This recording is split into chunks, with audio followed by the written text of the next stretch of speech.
Muy buenas noches, bienvenido sea usted a este análisis de la información. Es un gusto acompañarles y por supuesto acompañar a Julio Talamonti para abordar los temas relevantes. ¿Cómo está Julio? Buenas noches. Gracias, Sandy, muy amable, estoy bien y aquí listo para que podamos empezar con esos análisis. Obviamente saludándole a usted allá en casa y diciéndole que tenemos como primer análisis algo que yo creo que a muchos guatemaltecos y a mucha gente en el mundo le causa esa duda, a veces hasta confusión. ¿Son compatibles vacunas de distintas marcas entre sí? Eso es lo que vamos a analizar, porque a nivel mundial es tema de análisis, de estudio, para poder entonces buscar la manera de ir avanzando, a pesar de no tener las dosis necesarias de la misma casa farmacéutica. Comenzamos entonces mostrando los siguientes datos.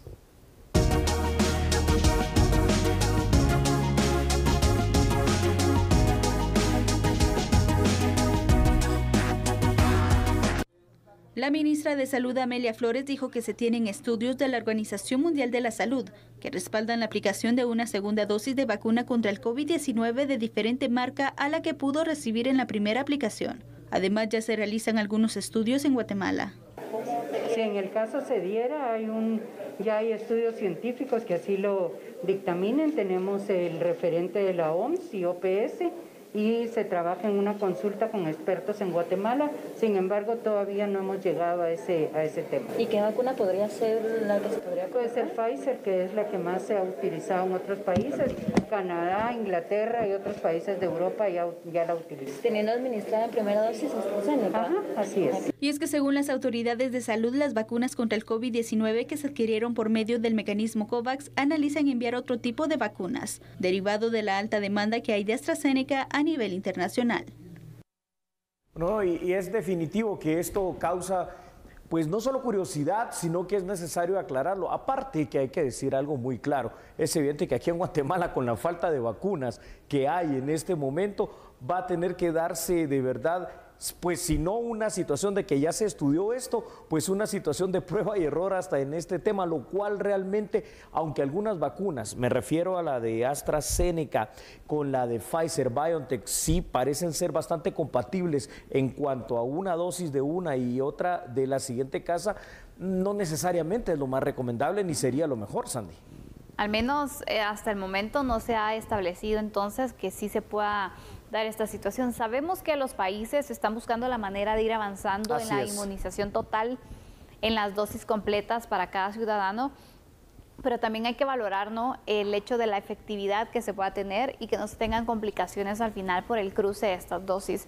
Debe ser entonces al final un análisis muy responsable, Julio, porque es la salud con la que se está tratando, pero también es cierto de que a veces las dosis que se dan de una casa farmacéutica, bueno, se dan unas dosis, luego se estanca y después dan y entonces no se puede tener esa celeridad, especialmente en nuestro país, ¿no?, respecto a dosis específicas para poder entonces darle continuidad a quienes ya recibieron la primera. Sí, Sandy, aquí la pregunta que cabe, ¿no?, y que viene a colación perfectamente para usted allá en casa, estimado televidente, a la medida es la siguiente, es decir, esto se debe precisamente a un atraso en sí generalizado para el tema de las vacunas, en el cual Guatemala está siendo altamente afectado, o se debe simplemente a esa poca capacidad de administración que se ha tenido para traerlas aquí a Guatemala y de negociación directa con estas casas farmacéuticas productoras, porque a la larga, Sandy, no es lo recomendable, no es lo deseable, y estamos hablando de que las vacunas están llegando tal vez hasta en mayor proporción por otros medios, me refiero a donaciones y algunas otras cuestiones, que las mismas que nosotros compramos, en teoría compramos con el mecanismo COVAX, que ya de antemano les decimos que este tema de COVAX, de ahí es donde surge el tema que hoy analizamos, porque ya ellos van a enviar lo que sea, al final de cuentas. Exactamente, y entonces se tiene que hacer a nivel de país lo que se puede con las dosis que se tengan también. Sí, terrible. Porque, imagínate, hay estas dosis del sistema COVAX que, pues bueno, vamos muy lentos realmente, pero también tenemos las donaciones que han hecho otros países, lo cual también se agradece de gran manera. Y no estamos en esta posición en cuanto a las donaciones, decir, sí, pero mire, solo ahorita necesitamos la Pfizer o necesitamos la AstraZeneca. No, es realmente la voluntad que tienen los países, no es obligación, es la voluntad que tienen de podernos donar entonces esas dosis, y con lo cual también se tiene que ver qué se hace. Pero también creo que al final es necesario que se pueda ir priorizando las 2 dosis para las personas. Es que eso sería lo lógico. Eso sería lo ideal, exactamente, sí, para poder entonces decir, bueno, tengo garantizada la dosis completa, sí, para esta persona. Si hay un tiempo entonces en el cual se puede administrar las mismas, ¿no? Antes de ver los datos, yo pienso que ahí es donde ha estado, pues yo no sé si el error o ha estado el fallo, es decir, ya que no se han tenido los tiempos precisos para venir las dosis correspondientes de las vacunas como Guatemala, país, lo esperaba. Entonces, si vienen, por ejemplo, a ver, 50,000 dosis de la vacuna, digamos, de la rusa, de la Sputnik V, que sean 25,000 personas, sería lo lógico, ¿no? A quienes se les aplique para guardar de ese mismo lote esas otras 25,000. O sea, eso por el tiempo en que se aplican las vacunas, es evidente que sí, las vacunas van a permanecer en cuartos fríos, resguardadas, y van a estar en uso, o sea, van a servir. Pero no esperábamos definitivamente que se hiciera dentro de este plan de vacunación. Bueno, hay 50,000 para 50,000 personas diferentes, y de las otras 50,000, pues de lo que venga, de lo que toque, de lo que haya o de lo que no haya, porque es que también no hay certeza de que vaya a existir en general las vacunas que se necesiten para todos los que necesiten ya segunda dosis, si ni siquiera hay para la primera. Ese es el punto, ¿no? Poder establecer una mejor organización en cuanto a la distribución, porque mientras también se logra definir por parte de la OMS, de los laboratorios que están haciendo, sí, pues este análisis, este estudio, pues bueno, hay que ver de qué forma también se puede dar una celeridad, pero sobre todo garantizar, porque imagínate, que tengas a muchas personas vacunadas de la primera dosis, pero que no les puedas garantizar la segunda, yo creo que tampoco es eficiente. No, termina siendo un engaño, ¿no? Aquí queremos realmente dormir al sueño. Vamos con unos datos, porque esto va a ser importante en el contexto que estamos mencionando. En todo el mundo, Sandy, se están realizando estudios sobre la administración de 2 vacunas COVID-19 diferentes. Los resultados de un ensayo en España de más de 600 personas, que tampoco es que sea una gran muestra, 600 personas, indicaron que la vacunación con AstraZeneca y las vacunas de Pfizer-BioNTech desencadenan una sólida respuesta inmune muy parecida, ambas contra el virus SARS-CoV-2. Otro estudio en Alemania reveló resultados preliminares que no han sido revisados por pares. Ellos encontraron que recibir la vacuna AstraZeneca primero y luego la vacuna Pfizer resultó en la producción de más anticuerpos protectores y brindó una mejor protección contra variantes preocupantes en comparación con 2 dosis iguales de la vacuna de AstraZeneca. En estos momentos también se encuentra en fase de análisis otro estudio en el Reino Unido que investiga la seguridad y eficacia de combinar la dosis de AstraZeneca y Pfizer. Es decir, en este momento tenemos que ser bien claros que se tratan de estudios que el más confiable, en mi criterio, por lo que ellos han evolucionado en la industria médica, es el de Alemania, sí nos hace saber que AstraZeneca y Pfizer-BioNTech pueden combinarse en ese orden y hasta de alguna manera puede llegar a ser positivo. Pero es que, a ver, nosotros se supone que las que vamos a tener, se supone, digo no, porque ahora ya es de suponer todo, Sandy, de las que vamos a tener 16 millones de dosis para vacunar a 8 millones de personas, no es ninguna de estas 2, es del Sputnik V, y del Sputnik V no existe este estudio. Entonces ahí es, o por lo menos no con esta seriedad que ya lleva España, que ya lleva Alemania, que lleva el Reino Unido. Entonces esto es lo preocupante. Exactamente, y entonces por eso es necesario, repetimos, que se pueda establecer entonces una reorganización de la distribución. Porque mira, sería bueno, la verdad, ir analizando cuáles han sido nuestros errores, hablo a nivel de país, ¿no? Sí, en cuanto al sistema de vacunación, ¿en qué hemos fallado? Es necesario redistribuir, reorientar los esfuerzos para tener mejores resultados. Es válido, la verdad. Dentro de todo plan, tú ejecutas, analizas, evalúas y bueno, tomas acciones si necesitas cambio para poder tener mejores resultados. Pero si vas a seguir en las mismas, el resultado al final va a ser el mismo. Exactamente, el monitoreo y evaluación. Si hasta este punto las cosas no han salido del todo bien o no han salido al 100%, entonces es momento de hacer ese monitoreo, esa evaluación, esas correcciones y que no salga todo lo demás tampoco así de esa forma desordenada, sino que se vaya poniendo ese orden. Y es un orden lógico el que estamos diciendo acá, simplemente si entran 100,000 de una, 50,000 primera dosis y guarde las otras 50,000 para la segunda dosis. Claro, ahora lo que hay que hacer es ver cuáles van a ser los mecanismos de las autoridades de salud y del Estado de Guatemala en general para atraer las vacunas compradas, porque es que de verdad ya las compramos, ya las pagamos tanto a COVAX como a los productores de la Sputnik V, porque esto no se trata de un regalo. Agradecemos ahora a México, que también pues va a tener dentro de 2 días la colaboración con Guatemala de donarnos, pero tú lo decías muy bien, no le vamos a exigir a un país que nos está regalando vacunas, mire, mejor si nos regala de esta marca, regálenos la que sea, pero tengamos entonces esa corrección en los planes de vacunación. Imagínate, son 150,000 dosis que México estará donando, entonces hacemos el rondeo dividido al final las 2 dosis para poder tener 75,000 personas, ¿verdad? Ese número que, bueno, fijo, ese lote va a ir para estas 75,000 personas. Tengo listo el listado, tengo listo el proceso en el cual voy a poder ejecutar para poder entonces hacer efectivo también. Pero de repente existe una desorganización un poco si lo vemos desde este punto y sabemos que, por ejemplo, contaban algunas personas que han tenido la oportunidad de vacunarse fuera, en Estados Unidos específicamente, donde les han dado un tiempo, 21 días mínimo, máximo 3 meses, después de la fecha que se queda entonces, y si usted pierde la cita, dice que una persona estuvo a punto de perder la fecha de poderse vacunar en su segunda dosis. ¿Y dijeron, si no hubiera venido, tendría que volverse a poner la primera dosis? Imagínate, ¿dónde está la efectividad? Quedan dudas, la verdad, en el manejo que se tiene en cuanto a vacunación. Vamos con más datos, por favor, y ahí los tenemos en pantalla. Vaya, qué tremendo lo que nos acabas de decir, Sandy. Por ahora, en Estados Unidos únicamente se permite la combinación de Pfizer y Moderna, solo en situaciones que sean denominadas excepcionales. Ellos han tenido un orden. Canadá aprobó recientemente la mezcla de diferentes vacunas COVID-19 si el suministro limitado impide que alguien reciba su segunda dosis de la misma vacuna. Los países de la Unión Europea están a la espera de nuevos resultados de estudios antes, Sandy, de permitir la mezcla de dosis de vacunas, que por supuesto esta es la lógica, ¿no? Sin embargo, tanto Italia como España permiten que quien recibió una primera dosis de AstraZeneca reciba una segunda dosis de Pfizer si así lo desea.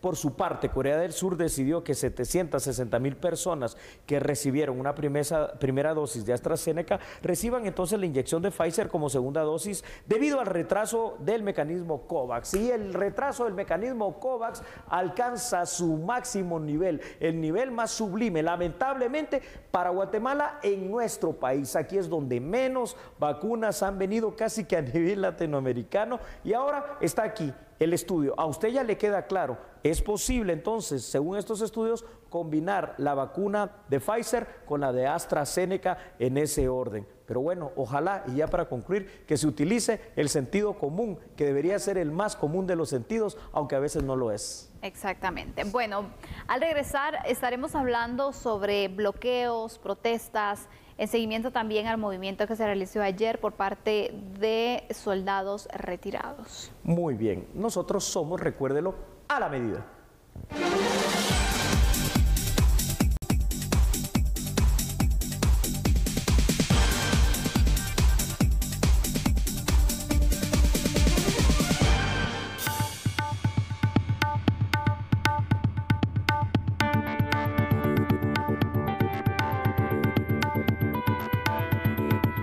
Pagar si no hay una ley.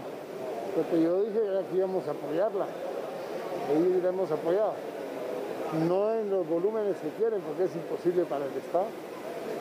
Pero nosotros hemos apoyado. O sea, yo no puedo hacer un pago si no tengo una ley. Estamos esperando a que haya la ley. Bueno, recuerda usted, y lo recuerdas tú también, Sandy, ayer hablábamos de los bloqueos, ¿no? Los bloqueos que suelen ser una forma muy particular en la cual aquí en Guatemala la gente se hace notar por alguna situación que está sucediendo. En este caso, los exmilitares retirados que están requiriendo, yo recuerdo que cuando iniciamos el análisis de esto hace ya varios meses, año y medio, eran 85,000 quetzales, ahora pasaron a 120,000, pero que en el contexto ya de lo real, en la parte económica, Guatemala pierde alrededor de 25 millones de quetzales en cada jornada larga de bloqueos. Y esto se pierde entre importaciones, entre exportaciones, el comercio nacional, internacional y por supuesto la afectación que muchas personas tuvieron el día de ayer para llegar a sus trabajos, para poder abrir sus negocios, quizás hasta para ponerse la vacuna anti-COVID-19, si es que tenían planificado eso, cita o algo para lo mismo. Entonces, es una situación, nadie se aparta, ¿verdad, Sandy?, del derecho que hay a manifestar. Lo que sí nosotros no estamos de acuerdo es obviamente que con ese derecho estés bloqueando el derecho de los demás a la libre locomoción. Ahí es donde está el problema. Ese es el dilema, Julio, pero al final, no sé, pero se ha convertido en una costumbre ya poder realizar la solicitud de estos temas por parte de diversos grupos por medio de bloqueos, y entre más intensos se cree que mejores efectos se van a tener. Y al contrario. Pero realmente lo que vemos es la afectación y la paralización económica, comercial que existe en nuestro país. Cuando haces la comparativa entonces de lo que se pierde versus al final lo que se podría dar, el punto es... Nada. Exactamente, pero el punto es entonces, cualquiera podrá decir, bueno, si cuesta tanto o en pérdida se generan tantos millones este tipo de bloqueos, y si se les da lo que piden es tanto, el problema aquí es que siempre somos nosotros los que vamos a pagar las consecuencias. Eso es muy correcto. Al final de cuentas siempre va a ser el pueblo de Guatemala, ¿no? Porque esas pérdidas económicas se van a transferir al final de cuentas a que probablemente los productos puedan tener alguna elevación de costo en algún determinado momento, o simple y sencillamente si se les va a pagar, por ejemplo, 120,000 o la cantidad de que se pueda convenir con estos exmilitares retirados, sobre todo expac, pues va a salir de nuestros impuestos. Aquí lo malo es que no hay claridad, y eso es realmente lamentable, porque debería haber una postura ya concreta de parte de las autoridades, tanto del Ejecutivo, del Legislativo, para poder entablar esa conversación, esa mesa de diálogo seria y formal, donde se les diga con claridad, mire, señores, si se les va a poder resarcir, si se les va a poder pagar tanto dinero, o sencillamente ni se ilusionen, esta ley no va a pasar nunca, y entonces pues por favor ya no sigan haciendo bloqueos, pero debería existir esa claridad que hasta el momento queda así en una situación pues muy ambigua. Totalmente, pero ¿cómo llegar entonces? Porque la CC puede decir, bueno, que al final el Ejecutivo pues no garantice que al final los guatemaltecos puedan tener la libre locomoción, que eviten que se realicen estos bloqueos. Pero ¿cómo si el problema sigue ahí? Entonces, el punto es cómo solucionar o cómo tratar de buscar algún punto en común para solucionar este tema, porque si no va a continuar, y tal vez de una forma, te diría, más intensa, porque va a haber mayor inconformidad. Así es. Así es. Vamos entonces con los primeros datos que hemos preparado para usted en este análisis. Un bloqueo de cualquier naturaleza y por el tiempo que sea, siempre va a ser perjudicial tanto para la población guatemalteca como para nuestra economía, Sandy. Entonces aquí tenemos que ver lo siguiente. Los empresarios, las cámaras empresariales solicitaron de alguna manera a la Corte de Constitucionalidad, a través de un amparo, evitar los bloqueos. No es la primera vez que se hacen solicitudes de este tipo en contra de manifestantes. Anteriormente se han solicitado amparos similares ante bloqueos de otros grupos. Consecuentemente, hoy ya existe una resolución, como tú bien lo dijiste, Sandy, de la Corte de Constitucionalidad, la cual ordena al Ejecutivo, es decir, al Presidente de la República, al Ministro de Gobernación y al Director General de la Policía Nacional Civil, tomar las disposiciones necesarias para impedir nuevos bloqueos en este tema específico en el país. Pero es que no van a ser ni la única vez, ni los únicos temas que van a causar bloqueos, porque este es un tema recurrente también que toma pues la parte empresarial tratando de defender el tema de sus intereses y el tema de la economía y todo esto en cuanto a solicitar a la Corte de Constitucionalidad esto al Ejecutivo. Lo malo es que no se puede cumplir. ¿Por qué? Porque ni se tiene la suficiente capacidad en cuanto a hombres y mujeres que puedan impedir estos bloqueos, y además se sale de control y puede generar violencia, y eso es peor. Exactamente. ¿Qué hacer entonces? Buscar el diálogo, buscar una solución para poder de esta forma pues llegar a una resolución final de este conflicto, porque ya lleva varios meses, Julio, que hemos analizado esta situación que se ha presentado a los bloqueos, y en la cual también siempre estamos entonces con el temor y preguntamos, bueno, ¿habrá bloqueo mañana? Realmente es de estar preparado siempre, porque por cualquier situación sabemos que existen los bloqueos, y es una forma que se ha utilizado de manifestación para hacerse escuchar, porque pareciera que el diálogo no está funcionando. Es correcto, tú lo dijiste de una muy buena manera, ¿no? la gran fuente del derecho de las 5, la segunda más fuerte después de la ley, la costumbre que se vuelve prácticamente ley. Como no hay resolución, como no hay postura, como no hay pronunciamientos, entonces el bloqueo, ¿no? Así me hago notar, todo el país lo nota, pero también hay que notar algo por parte de los manifestantes, es decir, este tipo de medidas como bloqueos no los hacen más populares, al contrario, los hace impopulares ante la causa que ustedes quieren defender. ¿Por qué? Porque sale afectado el pueblo de Guatemala, no sale afectado un gobierno, no sale afectado un congreso, no, un ejecutivo, no, es el pueblo directamente, es la economía, es muchos guatemaltecos que no tienen arte ni parte en teoría en este tema, los que pagan las consecuencias de este tipo de acciones. Totalmente. Vamos a ir con otros datos porque aquí lo que nos preguntamos es, bueno, hay que priorizar el diálogo, pero los exmilitares ¿han buscado el diálogo? Esa es una de las interrogantes. A eso habría que verlo, ¿verdad? Porque, sabes, quizá la mejor forma de hacerse escuchar por parte de los exmilitares no sea definitivamente a través de estos bloqueos masivos, Sandy, sino intentar lo que tú decías, entablar una mesa de diálogo seria y formal con las autoridades competentes. Otra situación importante a determinar es dónde nace la idea de los manifestantes sobre el resarcimiento que ellos exigen. Es decir, ¿hay alguna base legal para esto, para hacérselo exigir al Estado de Guatemala? Según los empresarios guatemaltecos, Sandy, una jornada de bloqueos puede significar para Guatemala una pérdida de al menos 25 millones de dólares o hasta 35 entre importaciones y exportaciones, sin dejar por un lado que el bloquear una vía o una carretera afecta más a la población en general que al propio gobierno y que a cualquier otra situación. A ver, tenemos que encontrar un equilibrio. Yo entiendo, Sandy, entiendo, hemos visto ya para varios otros conflictos, existe una comisión presidencial de diálogo. ¿Por qué no está aquí? ¿Por qué no está aquí la PDH? ¿Por qué no está aquí aquel grupo del G4, ¿no? Donde está la Universidad de San Carlos, la Iglesia Católica, la Iglesia Evangélica y la Procuraduría de los Derechos Humanos? Esos actores sociales los vemos completamente ausentes en este momento que se necesita. Y vaya si no se necesita, porque si no los bloqueos van a continuar y será usted que nos está viendo quien aquí en la ciudad capital o en las distintas carreteras y ciudades del país, pues va a tener que pagar las consecuencias de algo que nosotros no tenemos la culpa. ¿Quién debería convocar a esta reunión, Julio? Yo creo que en este como garante y también como mediador. Fíjate, Sandy, que en este momento, por eso hago el llamado a ese grupo que se creó hace ya más de 10 años, denominado el G4, para que se pueda reactivar. Creo que la PDH por sí sola ya no tiene la credibilidad, y de hecho no la tiene con la población guatemalteca. Entonces deberían de constituirse esto. ¿Por qué? Porque aparte de esa institución encontramos a la Universidad de San Carlos, que por cierto ha perdido también mucha de su credibilidad por lo que han hecho algunos de sus dirigentes últimamente.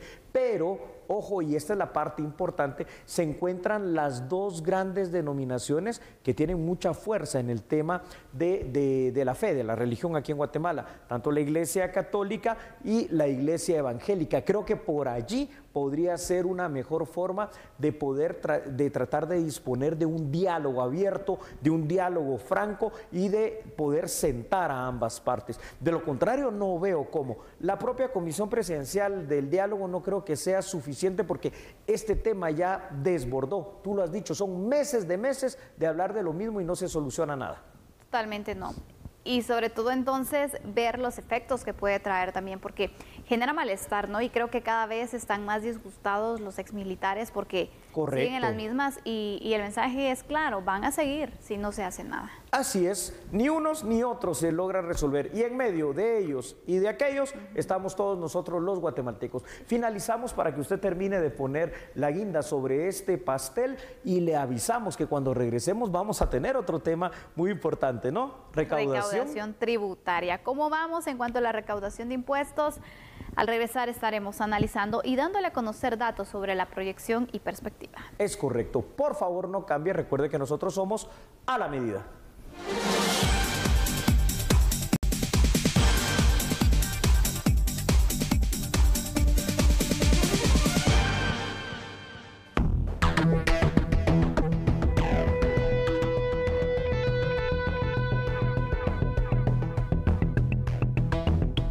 Como una cifra histórica y que marca un ingreso superior de 15.9%. Así lo resaltan autoridades tributarias al informe de recaudación de enero a mayo, que cerró con un ingreso de 30.785.6 millones de quetzales. Tenemos un superávit del 15.9%, Hemos superado algunos meses en el 53% de la recaudación del año pasado.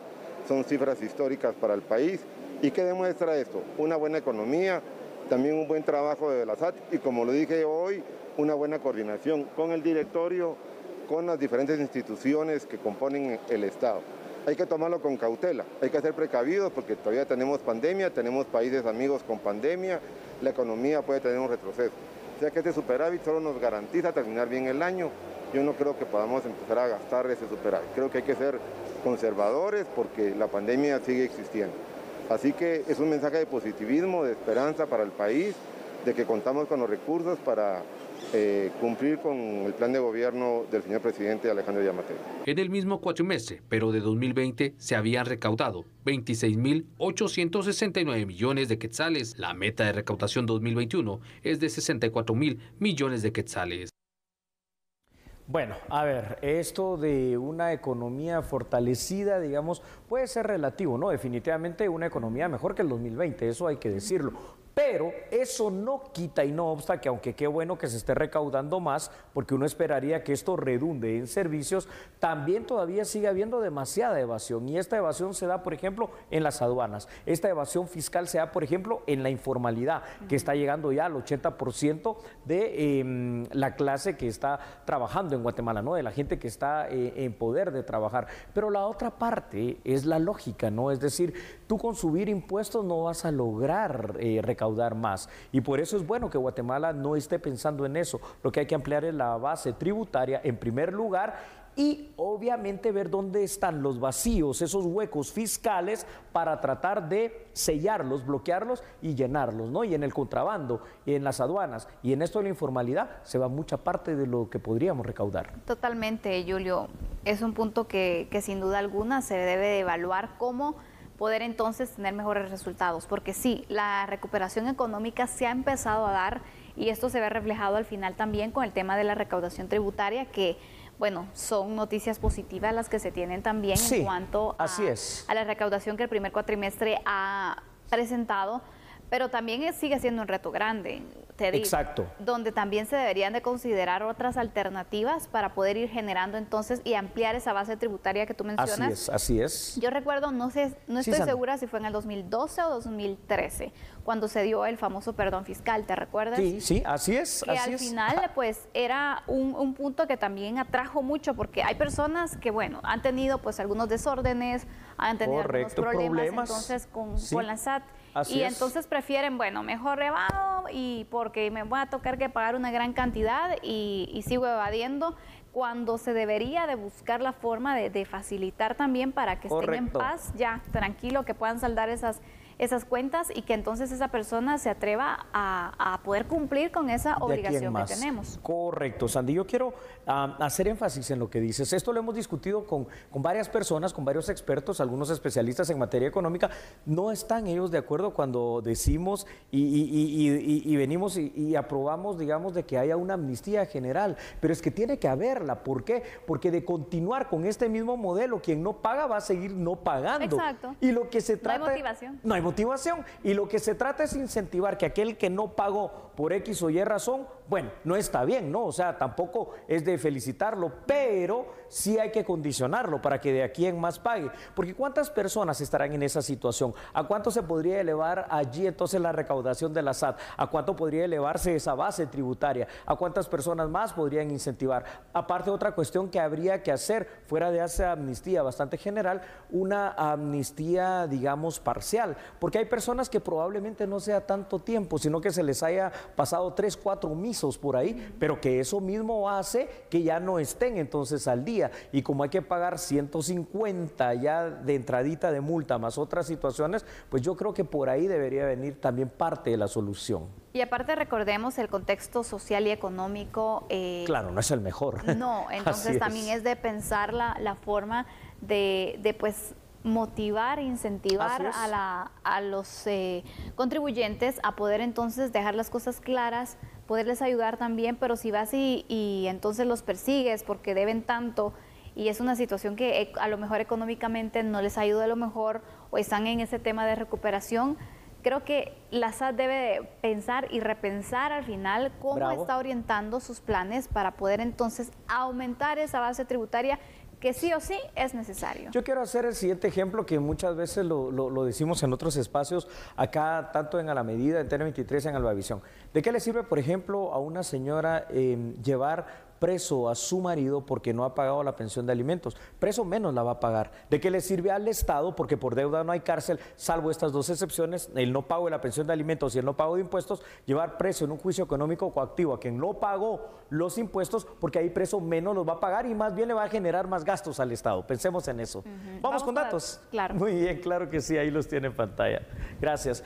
El presupuesto reacondicionado para el 2021 es de 94.354 millones, Sandy. En el tema de financiamiento del presupuesto de este año, la mayor responsabilidad obviamente recae para la Superintendencia de Administración Tributaria con la denominada recaudación de impuestos. 64.000 millones de quetzales es la meta de recaudación que corresponden al 67.9% del financiamiento del presupuesto. Aquí viene la otra parte, es decir, muchos podrán decir es que el presupuesto es muy grande. No, ya lo dijimos en su momento, hay países centroamericanos que tienen presupuestos más grandes como El Salvador, siendo aún más pequeños que el nuestro. Lo que se trata es la calidad del gasto, lo que se trata es la calidad y la cantidad de la recaudación, pero de lo que se trata también es de una recomposición del Estado en cuanto a la forma en que vas a administrar y gastar esos recursos. No puedes venir y prever que el Estado vaya a financiar parte de su presupuesto a través de deudas, que me refiero a través de préstamos y otras situaciones.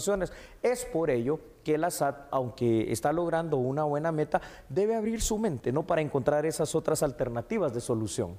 Totalmente, Julio.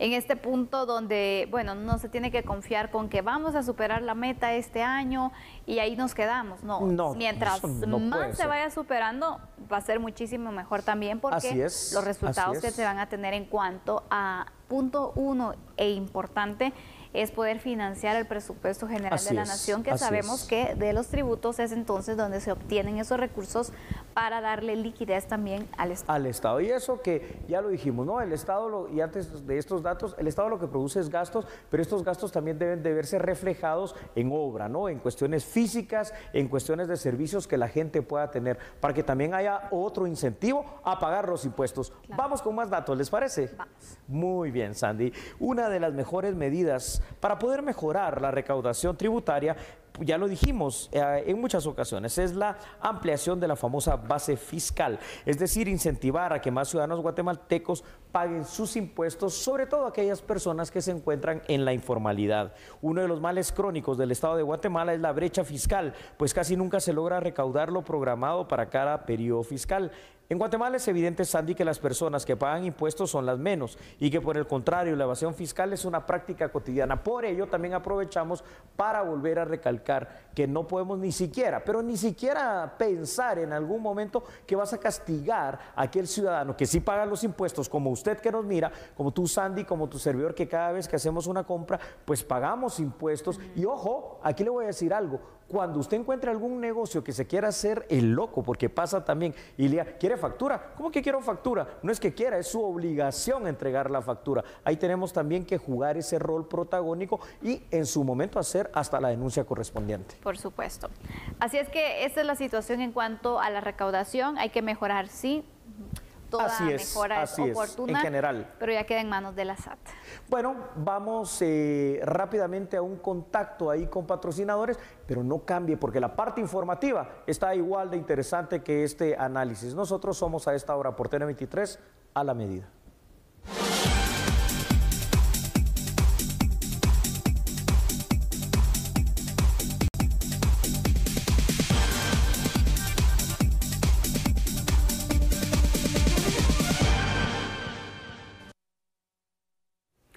El embajador de México acreditado en Guatemala dio a conocer información sobre la donación de vacunas contra el COVID-19. Por cierto, las dosis ingresarán al país el próximo jueves. 150,000 dosis de la vacuna desarrollada por la farmacéutica AstraZeneca arribarán al país en un vuelo militar al mediodía de este jueves. Además, México enviará equipo médico. El secretario de Relaciones Exteriores, Marcelo Ebrard, hará la entrega. Equipo médico, ¿no? Pero fundamentalmente Lo que sabemos que está haciendo falta aquí en Guatemala son vacunas. Entonces, el canciller Marcelo Ebrard trae 150,000 dosis de vacuna AstraZeneca. Las vacunas abran por sí solas. Es nuestro deseo de poner nuestro grano de arena, ¿verdad?, en beneficio del pueblo de Guatemala y sobre todo de la gente más humilde, de los más pobres, de los que no tienen la posibilidad de acceder a la vacuna a través de las instituciones de salud privadas que hay o que no pueden ir a vacunarse en los Estados Unidos, como tú sabes bien que hay muchas gentes que lo pueden hacer en Guatemala y qué bueno que lo puedan hacer, pero entonces esto es la solidaridad del gobierno de López Obrador para el pueblo de Guatemala. ¿Habrá más donaciones de este tipo por parte de México? No es única donación, es la primera, ¿no? Eso, vuelvo a decir, todo dependerá de nuestros propios recursos, de la posibilidad que haya que lo hagamos, pero la instrucción del presidente López Obrador es que tratemos de servir a Guatemala lo mejor posible. Ese es el propósito central. No podemos hablar ahorita más que la cantidad que viene, 150,000 dosis, aparte de equipo médico. Guatemala se convierte en el primer país centroamericano en recibir una donación de vacunas por parte de México. Y vamos a pasar a otra información, porque las autoridades del Ministerio de Energía y Minas y también del Ministerio de Economía de Guatemala relanzaron el denominado Plan Centinela. Tiene como objetivo este plan el que los conductores guatemaltecos puedan estar seguros de que cuando van a un lugar autorizado para consumir estos productos derivados del petróleo, se les pueda brindar la calidad y la cantidad que son ofrecidos. Vea la información. El relanzamiento del Plan Centinela tiene como propósito velar por la protección y la defensa de los derechos de los consumidores y usuarios de estaciones de servicio, plantas de envasado y expendios de gas licuado de petróleo. Inspectores del Sistema Nacional de Calidad, la Dirección de Hidrocarburos y la Dirección de Atención y Asistencia al Consumidor DIACO realizaron diversas inspecciones en una gasolinera ubicada en Zumpango, Zacatepeques. En el lugar se revisó la calidad del combustible y si se estaba expendiendo la cantidad exacta. Estas acciones garantizan al consumidor abastecerse en una gasolinera autorizada, en donde se ofrezca producto de calidad y se distribuya la cantidad adquirida. El Plan Centinela es un plan que se viene ejecutando desde el 2005 con una colaboración interinstitucional entre el Ministerio de Energía y Minas, la DIACO y el Sistema Nacional de Calidad a través del Centro Nacional de Metrología. Y a veces con apoyo también de la Procuraduría de los Derechos Humanos, que consiste básicamente en la verificación de estaciones de servicio y expendios de gas licuado de petróleo para garantizarle a los guatemaltecos que pues se les esté vendiendo la cantidad y la calidad del producto ofrecido. Es un plan que es permanente, pero el día de hoy estamos haciendo el relanzamiento nacional, considerando pues que durante el 2020, por motivos de la pandemia, nuestra actividad fue pues un poco reducida. Y este año la intención es, ya que estamos regresando a la normalidad, continuar en todo el país. Llevamos ya más de 335 estaciones de servicio vistas o visitadas este año, verificadas este año, pero nuestro plan es alcanzar las 900. El ministro de Energía y Minas indicó que aparte de las inspecciones y análisis al combustible, también se verifican documentos como la licencia de operación, certificado de calibración, póliza de seguro vigente y patente de comercio. En lo que va del año se han inspeccionado 306 estaciones de servicio y se tiene como objetivo inspeccionar 925 gasolineras en este 2021. Y el Instituto Nacional de Estadística dio a conocer el índice de precios de materiales de construcción correspondientes a mayo. 47 productos de un total de 89 mostraron un alza en sus precios debido a la demanda a nivel mundial y la escasez en el stock que se destina a países de la región. De la recolección de precios realizados refleja un comportamiento en comparación al mes de abril versus el mes de mayo, que varios productos han sufrido diferente comportamiento. Siendo así, los productos que han sufrido un incremento, encontramos a la tubería PVC de 18 pulgadas, el perfil de aluminio anodizado, el alambre de acero, el tubo de metal corrugado redondo y la lámina negra. Estos son los principales productos que dentro de nuestro trabajo de recolección de precios han mantenido una variación positiva. Asimismo, dentro de nuestra cotización encontramos también productos que el comportamiento que han tenido es un comportamiento a la baja.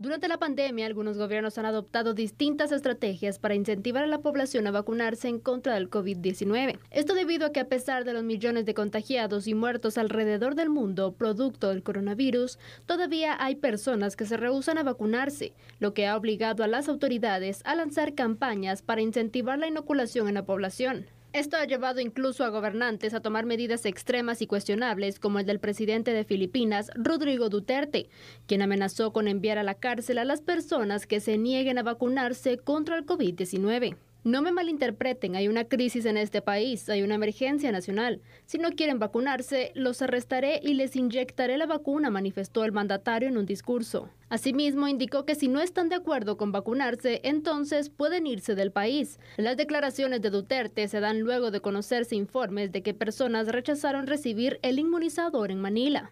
El objetivo del gobierno de Filipinas es vacunar al menos a 58 millones de personas durante el 2021 y hasta la fecha solo se han inoculado 2.1 millones de personas. De ahí la molestia de Duterte, quien dijo sentirse exacerbado por los casos de personas que se niegan a vacunarse. De esta manera nos despedimos, pero mañana aquí los esperamos, ¿verdad, Sandy? Así es, que descansen de momento, por favor, siempre cuídense de la lluvia, del COVID y los esperamos mañana a las 9 de la noche. Que descansen. Chao. Feliz noche.